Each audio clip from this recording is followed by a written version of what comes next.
Imagine a time when China was a mysterious and powerful empire, far ahead of the West in many ways.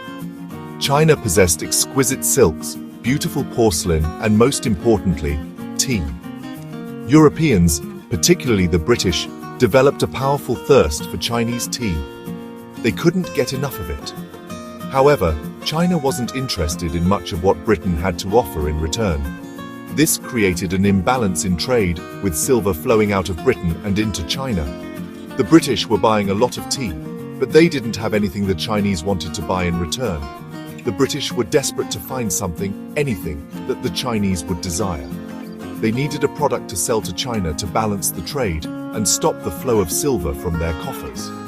This is where opium enters the story, a highly addictive drug derived from poppy plants.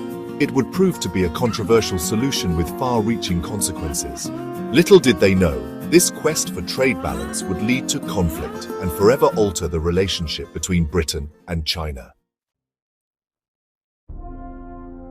The British East India Company, a powerful trading corporation, saw an opportunity in China's growing opium addiction. They began smuggling vast quantities of opium into China, primarily from India. The Chinese government, initially unaware of the drug's highly addictive nature, did little to stop the trade. As silver began to flow out of China and into British hands, the Chinese government realized the danger posed by opium. The Emperor Daoguang, determined to stop the opium trade, issued strict laws against its use and sale. He appointed Lin Zexu, a strong and determined official, to enforce these laws and eradicate the opium trade. Lin Zexu confiscated and destroyed thousands of chests of opium, much to the dismay of the British traders. This clash over opium ignited tensions between Britain and China, setting the stage for a series of conflicts known as the Opium Wars. The British, outraged by the seizure of their property and eager to protect their lucrative trade, prepared for war. The First Opium War, 1839 to 1842, was a clash of civilizations. On one side was China, confident in its strength and traditions. On the other side was Britain, with its advanced navy and modern weaponry.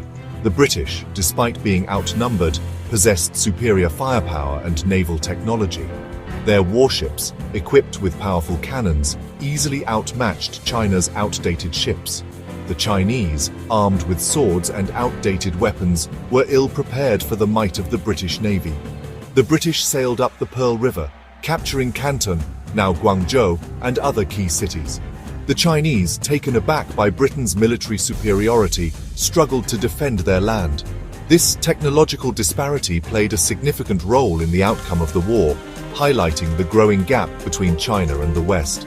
The war ended in a humiliating defeat for China, forcing them to sign a treaty that would have long-lasting consequences. Defeated and demoralized, the Chinese were forced to sign the Treaty of Nanking in 1842. This treaty, heavily favoring the British, marked a turning point in China's history. The treaty forced China to open 5 ports to British trade, cede Hong Kong to Britain, and pay a large indemnity for the destroyed opium and war expenses. This was a bitter pill to swallow for the once mighty empire. The Treaty of Nanking was the first of many unequal treaties that China would be forced to sign with foreign powers. These treaties chipped away at China's sovereignty and opened the door for further foreign exploitation. The treaty also allowed Christian missionaries to operate freely within China, further challenging traditional Chinese values and beliefs. The humiliation of defeat and the concessions forced upon them left a deep scar on the Chinese psyche. The First Opium War may have ended, but the tensions between Britain and China were far from over. The discovery of gold in California and Australia in the mid-1800s increased Western interest in China as a market for their goods. The British, unsatisfied with the limitations of the Treaty of Nanking, sought further concessions from the weakened Qing dynasty. They found a pretext for war in 1856, when Chinese officials boarded a British-registered ship, the Arrow, and arrested its crew. This incident, along with other disputes, led to the Second Opium War, from 1856 to 1860. This time, Britain was joined by France, eager to expand its influence in the region. The conflict resulted in another devastating defeat for China, culminating in the looting and burning of the exquisite Summer Palace in Beijing. The Second Opium War further weakened the Qing dynasty and deepened the sense of national humiliation felt by the Chinese people. The Second Opium War ended with the Treaty of Nanking in 1858 and the Convention of Peking in 1860. These treaties, even more humiliating than the Treaty of Nanking, forced China to open more ports to foreign trade, legalize the opium trade, and grant foreigners more privileges within Chinese borders. The Qing dynasty, once a symbol of power and stability, was now perceived as weak and ineffective. This period, often referred to as the Century of Humiliation, saw China lose control over its own affairs. Foreign powers carved out spheres of influence within China, exploiting its resources and dictating its economic policies.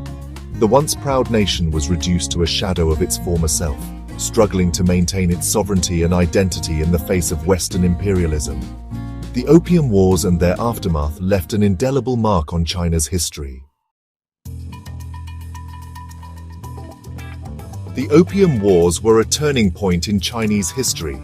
They exposed the weaknesses of the Qing dynasty and highlighted the technological and military gap that had developed between China and the West.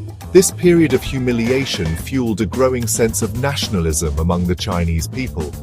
They yearned for a strong and independent China, free from foreign domination. The Opium Wars also had a profound social and economic impact.